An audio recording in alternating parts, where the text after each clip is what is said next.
because first we're talking about Knock at the Cabin from 2023, so this is pretty recent. It's a Shyamalan movie, and it is a horror film. It's based on a book, and the basic premise is there's this cabin, hence the name of Knock at the Cabin, where there's a family, there is a couple and a daughter, and then there's 4 people that approach the cabin, hence the title again, Knock at the Cabin, and then they explain to the couple and to the family that they all have had these visions, and that they've seen the world is going to end unless you kill one of the members of your family. You decide as a group, and you kill one of the members of your family. If you don't, then the world's going to keep ending, and worse things are going to keep happening. And one by one, these people that are telling them this are going to die. And that's the basic plot, is that they're trying to decipher, is this real? Are these people just crazy? What's going on? Is the world actually going to end? It seems so crazy. And that's the basic plot of the movie. And I kind of liked this. I thought it was interesting. I thought that it was pretty good overall. But there are some things that I didn't love. I think M. Night Shyamalan's starting to come back into form a little bit. Like, this ain't no The Happening. Although there's some, moments of awkward dialogue. But it's nothing like The Happening. At least it's relatively coherent. There's some good scares. There's no twist, it's a Shyamalan movie, so I was expecting a twist. But, he doesn't. Maybe he's trying to get away from that, and I get that if he is. But you still expect that when you're watching a Shyamalan movie, that there's gonna be a twist, and there wasn't. But that's okay. Knock at the Cabin. Let's look at the Rotten Tomatoes score. So 67% for the critics. Generally, people seem to like it, and 63% for the audience score. So I'm clicking on the critic score, and it tells you the average rating. So 67% for 335 reviews, and it has an average of 6.3 out of 10, and then 3.5 out of 5. Sorry, 3.5 out of 5 average for the audience score, with 1,000+ ratings. So yeah, this movie came out a little while ago. I don't think people talked about it that much, like some of Shyamalan's movies, but I think it was received just like this sort of shows, kind of decently, but not. It's not overwhelmingly popular. People didn't love it. Let's read the critics' consensus though. Although it's often less than scary, and parts of the story don't bear scrutiny, Knock at the Cabin is a thought-provoking chiller and upper-tier Shyamalan. So they're saying that this is a better Shyamalan movie, and honestly, maybe. It's definitely not his worst work, but it's not as good as Unbreakable. I mean, it might be better than Signs. Some people really love Signs, but I think Signs is weaker than a lot of people think it is, because it has, like, one of the biggest, like, problems that I can see in a movie. It's like, why would these aliens come to this world covered in water if they can't fucking touch water? It doesn't seem right. It seems ridiculous. But this one wasn't bad. So I kind of get what they mean by that. And some of the things don't make sense. And they're sort of saying that, if you don't worry about that, it's still pretty good. It's thought-provoking, and it's kind of scary sometimes. Although it's saying it's often less than scary. But there are some sort of chilling moments and stuff in it. It's not the scariest movie I've ever seen, but it is interesting and a little bit scary. Is it PG? No, it was R. There's some blood and stuff in it. So that makes sense. Audience says the plot might be a little underwhelming, but solid acting and plenty of suspense make Knock at the Cabin a decently entertaining watch. So that's what the basic consensus is, that it's it's decent. It's like it's at least good. Maybe not great, but it's not a bad movie, and I would kind of agree with that consensus, honestly. Dave Bautista is the main guy who is talking to the family and explaining that the world's gonna end. So he's in it for quite a bit. And we'll talk about the cast more when we get into the IMDb page, but let's read some of the reviews. Even though his spiritual successor, Jordan Peele, is reaching for the A+ B-movie torch, Night remains the industry standard. Does he though? I don't know if I agree with that. That M. Night's the industry standard for this kind of movie, because there's lots of other horror movies and thrillers like Megan and Smile that have been doing well that aren't M. Night Shyamalan. Maybe M. Night Shyamalan inspired. I didn't see Smile, but it's hard to say, because this movie, you can tell, especially from the opening, is inspired by like 70s horror movies. And I'll talk about that intro a little bit later when I go into my notes, but I enjoyed that part of the movie. Let's read another review. Most of the pleasures of Knock at the Cabin arrive from two sources: Shyamalan's masterful filmmaking and Bautista's nuanced performance. I do think Bautista did decently in this. But I don't know if Shyamalan's masterful. I don't know if this is his best. People are acting like this. Some of the good reviews are like, this is amazing. But I don't know. It's not that good. It's good, but it has some issues, which we'll get into.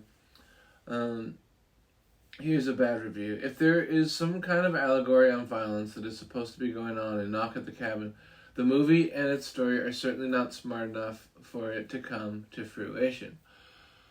So, maybe I kind of get what they mean by that, but I think that the movie itself is still entertaining enough to capture the audience. But I think what they're basically trying to say is that some of the things that they're trying to say with the movie aren't really shown that well and aren't explained that well, is what I get from that review.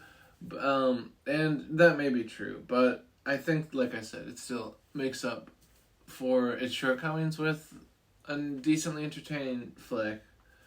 Overall, let's read another bad review.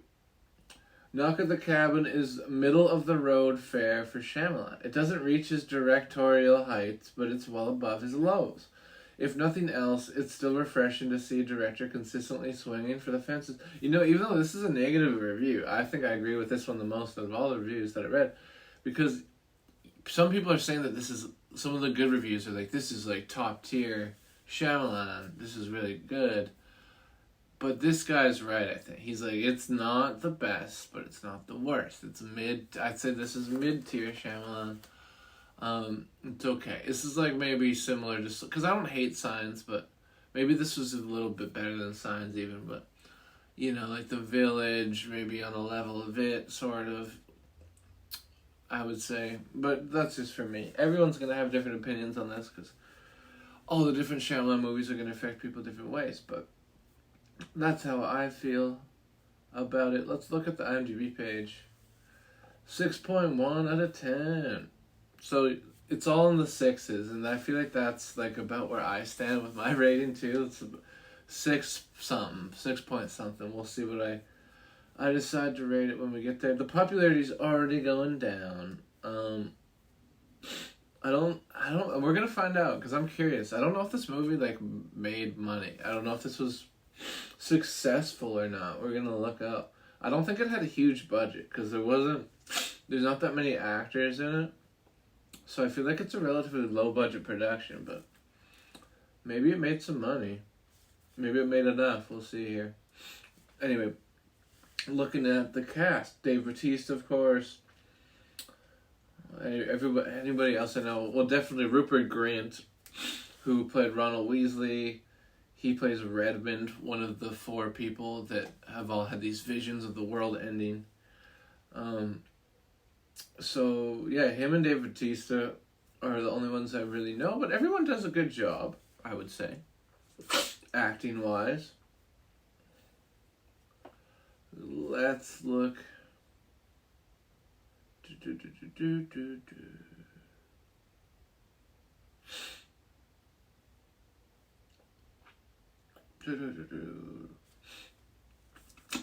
Excuse me. I'm just going to find the box office information here. Here we go. So, $20 million budget estimated. Which I think that's, like, movies should just, there should just be these types of movies. They should only be like $20 million budget. Then there's way less chance of a movie losing so much money. And I get wanting to make it a spectacle on the scene with some of these Marvel movies and superhero movies in general, but it's just, I think it's killing movies to have these big budgets, because then it's almost impossible for them to get it back when you have such a big budget.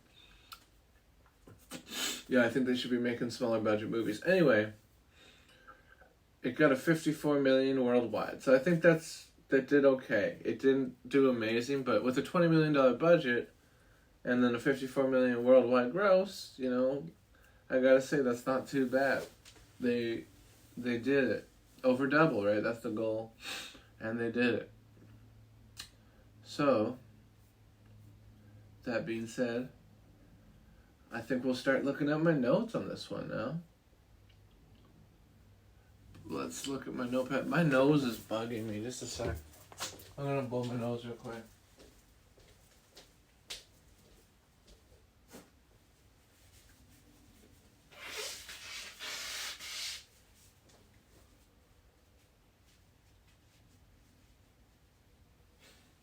Alright, and also get my water. Okay. But yeah, now we'll get into the notes.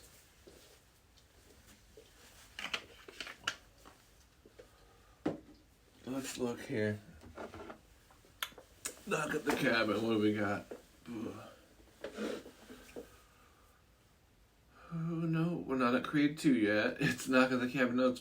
Old Universal logo and opening credits make it feel like an old horror movie from the 70s. And I briefly mentioned this, but yeah, they started off with the old Universal logo, and then they have the whole intro with the opening credits. You can tell Shyamalan, he like picked fonts that looks like an older movie, and he really made the opening feel like an older movie. But then when you get to the movie, it doesn't really feel like an old horror movie past that opening. So it would have been cool if he tried to stick with that aesthetic. But it was still kind of a cool little homage at the beginning to having a little bit of the old school stuff. You can tell, and maybe like with the plot and the amount of facts, like that kind of thing, it is sort of like a movie that could have existed in the 70s with the amount of facts necessary, because there's really not that many, other than like the practical effects with the blood and stuff. It's just really, for the most part, a few people in a cabin. There's some flashbacks and stuff with other actors, but it's mainly just a cabin with 7 people in it for most of the movie. And so, yeah, I guess it could be from the 70s is what I mean. So that part, it does look sort of old, but he could have like made it look like a movie from the 70s, and I think that would have been fun. But, you know, that's the nitpick. It was still kind of cool to have that opening 70s feel to it. Shyamalan's dialogue is still weird. So this movie isn't as bad as some, but it definitely feels a little weird at parts. Like there's a line, like the little girl, when she says something about like butts or something, and it just feels, or farting, and it just feels like a little bit scripted, which, you know, obviously it is, but, you know, the best scripts feel natural, and sometimes Shyamalan's dialogue feels a little unnatural, and that there wasn't as many of those moments as in, per se, that movie like The Happening, which is on a whole different level than this, because this movie's actually pretty good, and Happening is really awful, but it is so bad that it is kind of good, but this is actually a good movie. So I had to mention that Shyamalan's dialogue is still kind of weird, even though this isn't the worst it's been, but there's some moments of oddity in his dialogue for sure. Let's go. Next Next note. Batista says there's nothing we can do, but it's established that they could put a blanket on the window.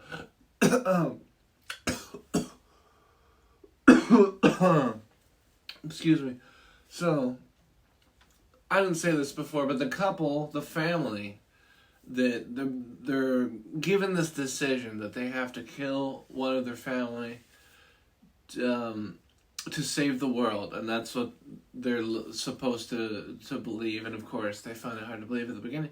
But the point I'm trying to make is, and I didn't say this before, but it's a gay couple. It's two men and a daughter that they adopted from China, and one of them gets hit in the head. Because they're defending themselves because they think this is a home invasion, and that's what it sort of seems like. Because they're on vacation in this cabin, and then these people start to, try to get in and stuff. So they're like, well, what's going on? So they try to defend themselves, and one of them gets hit in the head, and he gets a concussion. And then, once they're all tied up by Batista and the gang that are breaking into the house, into the cabin, they have this guy that they're treating him because he's been hit in the head and he has a concussion. It's been established that he has a concussion, and there's light coming in from the window, and they said that the light's gonna affect him and make him woozy. So he's like, can we put a blanket on the blinds? And then David Bautista's like, there's nothing we can do about it. We have to just move on. It's like, but he just said you could put a blanket on the window. You could do that. It's been established. So I just thought that was kind of dumb dialogue because it's just not true. Batista's character is overseeing that anyway, and not recognizing that you could just put a blanket over the window. But yeah, he says there's nothing we can do, but there's something that they could do. So I wanted to make a note of that. My next note is the beloved Shyamalan cameo. Shyamalan likes to do this, as do other directors. Quentin Tarantino. Shyamalan used his cameo to be on a cooking show, because they used the news to show that the world is going to shit, that the world is ending the more time that they take to make this decision. So they turn on the news, but before it goes to this breaking news bulletin, it's a cooking show, and it's Shyamalan, and he's making whatever food. And right away I was like, oh, the Shyamalan cameo. And I kind of like that one. I think that was a good cameo on his part. He never makes himself have too big of a role. He just sort of squeezes him in there for a little bit, and I like that. It's not like Hitchcock when you just see him on a train for a second, but it's more like Tarantino's, but it's less self-absorbed than Tarantino's cameos, I feel like, because Tarantino will put himself in longer than this, in Pulp Fiction. He's in the movie for too long, debatably. But that being said, I did enjoy this cameo of Shyamalan. Moving on. It's harsh to immediately want to kill everyone to survive. So yeah, right off the bat, and I get this is sort of the point that they want to have these conversations in this movie. Because it is a horror movie, but it's also sort of a psychological thriller in a lot of ways too, because it's this decision that they have to make together. Do we believe these people? Is the world really ending? But right off the bat, one of the dads is I think Andrew is this dad's name. He immediately is like, well, you know what? If we have to kill one of ourselves for the rest of the world to survive, fuck it. No, we'll just continue on living and let everyone else die. He immediately thinks of that, and it's fuck, really? You wouldn't even entertain the notion of trying to save the world? I don't know. I think I definitely, if I was in that situation and I was convinced that, okay, we got to do this or the world's going to end, then yeah, I would probably even be like, hey, kill me. Let's save the world. But no, he's like, no, fuck this. I don't want to die. I want our family to preserve. And self-preservation is normal, but to that scale, and I guess maybe part of him doesn't believe it, but he's like, even if I did believe it, I would say fuck the world. And I was like, man, this guy sucks off the bat. To be fair, they do redeem him later on in the movie, but I was like, that's harsh to just immediately be like, yeah, fuck it, we'll kill everyone in the world just so we can live. Like, I'm so selfish. But anyway, that's sort of the point I get, but I still think it's a little crazy that he just, no hesitation, like right away, he's like, yeah, kill everyone so I can live, and my daughter and my husband. It's a little crazy. They don't tie up the kid. Yeah, this part I thought was weird.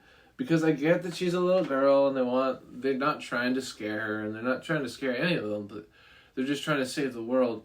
But they tie up the dads because, they're trying to like fight back and stuff. But they just let the little girl roam free. And like there's a few moments where like she gets away and then they have to go back and get her, and it's like, just tie her up and then you won't have to keep doing this. So like I get that they don't want to treat her like that, but at a certain point it might just make more sense to tie her up if you have to keep chasing her to get her back in the room. But yeah, let's see, next note. Odd to leave family with Leonard. So again, this part sort of makes sense because it was established that one of the dads was beaten up in a bar by someone, and he thinks that it was Rupert Grint, who is at this point in the movie deceased, because like I said, they have to kill each other one by one to prove that the world's ending, which again, I don't really fully understand that part. But I digress. My point is that it's weird that he went to go look in the wallet of Rupert Grint to go see if he was who he said he was, because he's like, if he doesn't say who he says he was, then he was the guy who mugged me, probably, which I guess it could. It's possible. He says that he remembers him, and they show the flashback, and like they don't show his face enough, so you, the viewer, doesn't really know, but you could see how he would think that. But he just leaves Leonard, who he thinks is a serial killer or whatever at this point, a dangerous figure, and he leaves the rest of his family with him while he goes and looks for this wallet.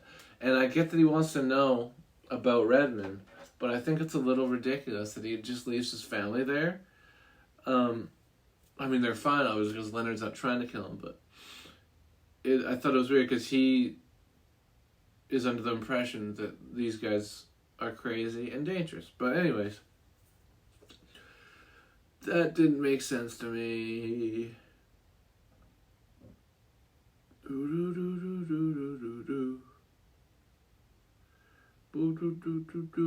Okay, so I'm just reading the notes here. So yeah, the whole them having to kill each other thing is, I guess you can chalk it all up to, it's supernatural, it's magic, it's just the way that this is going, and there doesn't need to be an explanation, but at a certain point, it's just like, what the fuck is going on? Why do they have to kill each other? They all have these different, they all have the same visions, and that's how we're to believe that they all know what's going to happen. But what doesn't make sense is that if they didn't kill themselves every 5 hours or whatever it is in this movie, then why, if they don't kill each other every 5 hours, then would it happen still? Like, would the world still end? And how clear the visions must be. The visions are just must be laying down these facts so straightforward, and they never show us the visions ever, so it would have been cool to see a little bit at least of how they're able to know so much from these visions. But yeah, I just thought that was a little weird in this movie. The whole them having to kill each other, I thought that was one of the weirder things with the plot. It's I don't get why they have to do that, but I guess you can chalk it up to it's just supernatural, and that's part of the visions, but I still thought it was weird. My next note is, Wen doesn't say goodbye to Andrew, which it makes sense. later on in the movie, but at the time, it's like, why? Because I guess Andrew was like, he's freaking out, so maybe he's a little scared, and that's why he doesn't say goodbye. She says goodbye to Eric, the other dad, but then doesn't say goodbye to Andrew. And I get that he's being angry, but you think she'd still say goodbye, because he's clearly like reaching out, but then she just leaves him, and it's an emotional moment in the movie. And yeah, it makes enough sense, I guess, but it's, I thought it was noteworthy to say that Wen doesn't say goodbye to Andrew, but she says bye to Eric. My next note is, Andrew sucks. He wants everyone to die. Like I said, he's the one who wanted everyone to die immediately, and he still does near the end of the movie, but that's sort of what it's leading up to. I think it would have been better if they didn't have him say it in the beginning of the movie, and they had him say it later, and then they have this big realizing, this big fight. But they do, to just like right off the bat, him like immediately, no hesitation, be like, yeah, I want to kill everyone and for us to survive, is a little crazy to me, but that is, I think, sort of the point, like I said, and they talk about it later, and that's sort of what's leading up into the movie, but yeah, Andrew sucks at first, and, you learn to like him because he learns from his mistakes and that kind of thing, but I don't agree with him wanting everyone to die, but I get that's the point, but still. Anyway, moving on. Why are there belongings in Andrew's car? So this is one thing that I just didn't get. Maybe it was just the way that it was edited confused me or something, but they show them going through all these items, and then they go into their car, and like, okay, they were in their car, finding out if these people who were who they said they were. So I get that, but then they go into their car, and they have Rupert Grint's license or something, and it's like, well, why do they have that? So I just didn't get that. I didn't understand the whole touching their belongings thing at the end there. I thought it was a little weird and not really necessary. How do you explain this to the cops? Yeah, that was one thing I thought, because there's all these dead people now, and the world's been saved, but the cops wouldn't know that that's how it happened. How did they explain this to the cops? And I would have liked a scene where they maybe do explain it and just be like, they could have just said Dave Bautista came and killed everyone or something, and I got my daughter out. They could say something like that, but they didn't, and they just leave it, and I guess that's okay to leave it a little open-ended, but I'm just like, I wonder what happened there, I wonder if it would have been an interesting scene for the cops to be like, whoa, there's a quadruple homicide or whatever, what happened here? And then my last note is, no twist, really. So, with a Shyamalan movie, like I've said, you expect a twist, kinda, but I didn't really get one. And you know what? I think that's okay. I don't think Shyamalan needs to put twists in his movies. It's just what we've grown to expect, so I was just surprised not to see one. But overall, this movie wasn't bad. It could have been better. Some of the dialogue, it could be punchier. Some of the things could have made more sense. But overall, the movie wasn't bad. And if you want to watch it, it's on Amazon Prime right now. And yeah, Knock at the Cabin. It's not Shyamalan's best, but it's definitely not Shyamalan's worst. And I'm going to give it 6.7 for it. We're going to give it. I feel like it's not quite a 7, but it's over 6, and it's not a bad movie. So Knock at the Cabin, 6.7 out of 10 ducks.